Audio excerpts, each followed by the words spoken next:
ہمارے تو خواہش یہی ہے کہ اللہ کرے کہ 30 کے 30 روزے مکمل ہوں، ایک دن ہمیں اور مل جائے کہ ہم اللہ کی بارگاہ میں اپنی عرضیاں پیش کر سکیں۔ لیکن جو حالات و واقعات نظر آ رہے ہیں، اب معاملات چاند تک محدود نہیں رہتے، اب معاملات حکومتوں تک ہوتے ہیں کہ وہ کب عید کرا دیتی ہیں۔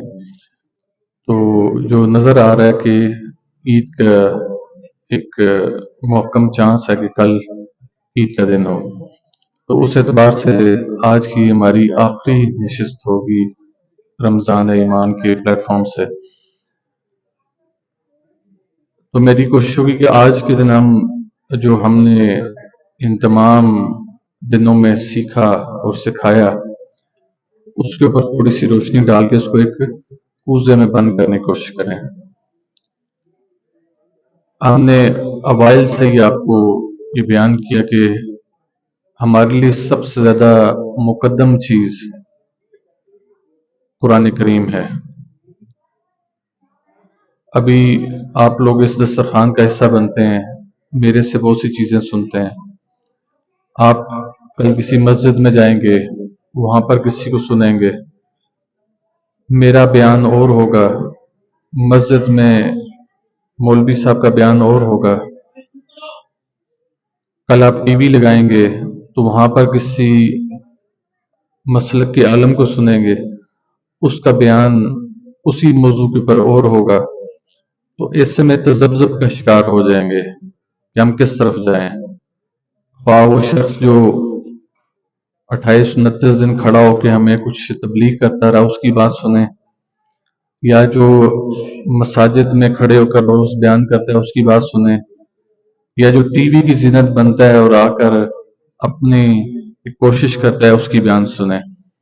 تو یہ جب اگر آپ ان چیزوں کی طرف توجہ کریں گے تو آپ بھی ایک مخمصے کا شکار ہو جائیں گے کہ آیا ہم نے جانا کس طرف ہے۔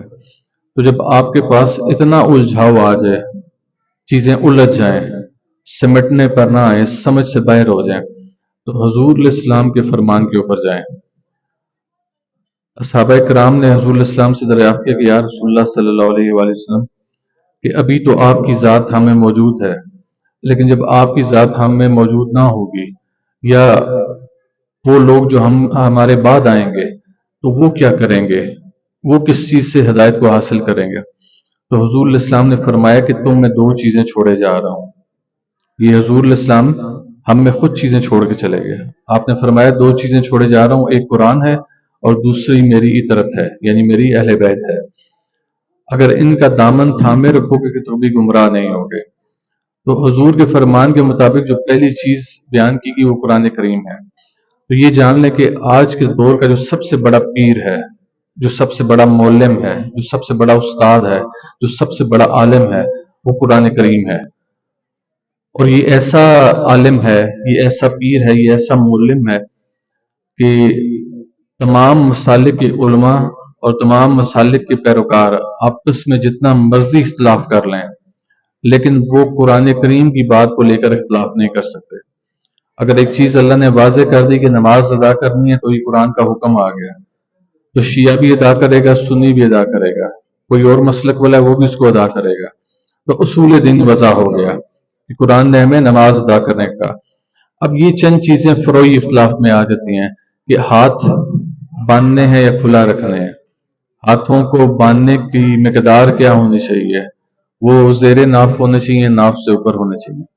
قرآن نے اس چیز کو ڈسکس نہیں کیا۔ تو جس چیز کو قرآن نے ڈسکس نہیں کیا اس کا مطلب ہے کہ وہ اہمیت کی حامل نہیں تھی۔ جو چیز اہمیت کی حامل تھی وہ یہ تھی کہ ورکعوا مع الراکعین، کہ میرے سامنے جھکنے والوں کے ساتھ جھکا کرو۔